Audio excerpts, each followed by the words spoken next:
നമസ്കാരം ABCD. ഇതൊരു Honda Hornet 160 back wheel drum ബ്രേക്കാണ്. ടയർ മാറാൻ വേണ്ടിയിട്ട് വന്നതാണ്. അപ്പോൾ അതിൻ്റെ ബാക്കിലത്തെ വീൽ ബെയറിങ്ങിന് മറ്റു വണ്ടികളെ അപേക്ഷിച്ച് ഒരു പ്രത്യേകതയുണ്ട്. അതപ്പോൾ എല്ലാവരിലേക്കും ഒന്ന് പരിചയപ്പെടുത്തുന്നു. ലെഫ്റ്റ് സൈഡിൽ വരുന്ന ബെയറിംഗ് ആണിത്. 6203 ബെയറിങ്ങിൻ്റെ നമ്പർ. അതിൻ്റെ ഉള്ളിൽ വരുന്ന ആ ഒരു സ്പേസറാണിത്.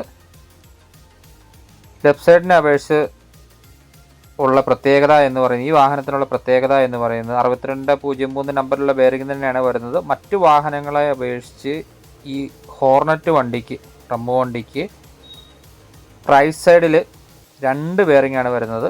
സെയിം സൈസ് തന്നെയാണെങ്കിൽ പോലും മറ്റു വണ്ടികളിലൊന്നും കാണാത്ത ഒരു പ്രത്യേകതയാണിത്. അപ്പോൾ എല്ലാവരുടെയും ഒരു ചെറിയ അറിവിലേക്കായിട്ട് പങ്കുവെക്കുന്നു. സരണാണേ.